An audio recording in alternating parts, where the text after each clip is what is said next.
check these numbers in your computer and see how much your stock is worth, the certificate. And they will check it on the New York Stock Exchange and find your birth certificate is a stock on the stock exchange in America. Why? Because you are worth money to the international bank that bought you in 1930. We need to wake up. This is serious stuff.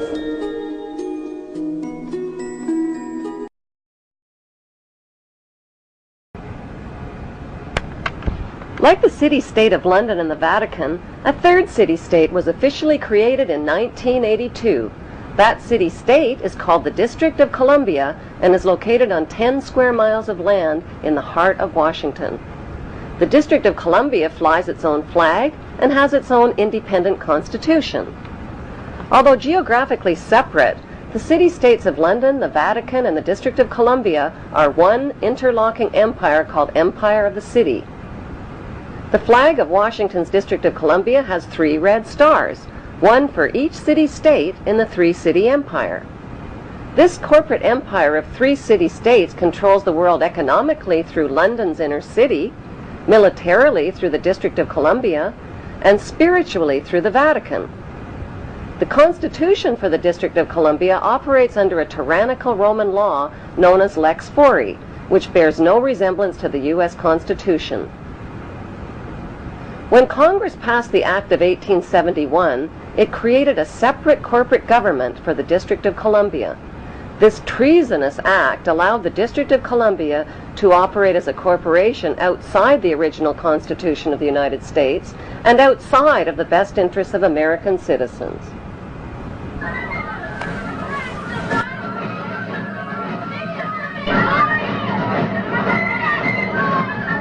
A sobering study of the signed treaties and charters between Britain and the United States exposes a shocking truth. The United States has always been, and still is, a British Crown colony. King James I was famous not for just changing the Bible into the King James Version, but for signing the First Charter of Virginia in 1606. That charter granted America's British forefathers a license to settle and colonize America. The charter also guaranteed that future kings and queens of England would have sovereign authority over all the citizens and colonized land in America stolen from the Indians. After America declared its independence from Great Britain, the Treaty of 1783 was signed. That treaty specifically identifies the King of England as the Prince of the United States and contradicts the belief that America won the War of Independence. Although King George III of England gave up most of his claims over his American colonies, he kept his right to continue receiving payment for his business venture of colonizing America. If America had really won the War of Independence, they would never have agreed to pay debts and reparations to the King of England. When Congress passed the 13th Amendment to the Constitution, the U.S. President was made subservient to the King of England. The 13th Amendment is called the Title of Nobility Amendment and forbids U.S. presidents and their officials from using royal titles like king or prince or baron. For some mysterious reason, the 13th Amendment, which was ratified in 1810, no longer appears on current copies of the Constitution. America's blood-soaked War of Independence against the British bankrupted America and turned its citizens into permanent debt slaves of the king. In the War of 1812, the British torched and burned to the ground the White House and all U.S. government buildings and destroyed ratification records of the U.S. Constitution. 1 century later, a corrupt U.S. Congress committed the biggest theft in world history. They passed Paul Warburg's Federal Reserve Act in 1913, handing over America's gold and silver reserves and total control of America's economy to the Rothschild banksters. Most Americans still believe that the Fed or Federal Reserve is the government. It is not. The Fed is a privately owned banking system whose majority Class A shareholders are the Rothschilds, Warburgs, Kuhn and Loeb, J.P. Morgan, Rockefeller, Israel Seif, and the Lehman Brothers. This private banking cartel is the Fed and is never audited and never pays taxes. They print and design America's money, which displays their symbols of an Egyptian pyramid, a Masonic all-seeing eye, and the words "In God We Trust." Who exactly is the God they trust?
You've been around in senior position in the city for a very, very long time indeed. Do you think what we're looking at here is not just a failure of sort of technical matters, but a change in the way people do business, in the way that ethics work in the financial world? Well, I wrote about this some time ago, and I think that it is right. I think what's happened is that the expansion of financial world is huge. If you look back over 50 years, there was only probably about 50 banks in the world. Today it's not just banks, it's financial instruments. And if you do not regulate them, and you let everyone do what they want to do, then you're bound to get sometimes trouble which ensues, and that is what's happened. Important principles if capitalism is going to continue for the benefit of all. A lot of people are worried that, in fact, capitalism right now is being threatened. You've got the government in the United States owning 80% of AIG, owning Freddie and Fannie, in nationalizing those companies, and, of course, investing, taking stakes in the major banks. Is this something that you're concerned with? Well, I think that you had to face up to the fact that you couldn't let these people collapse. And it's not just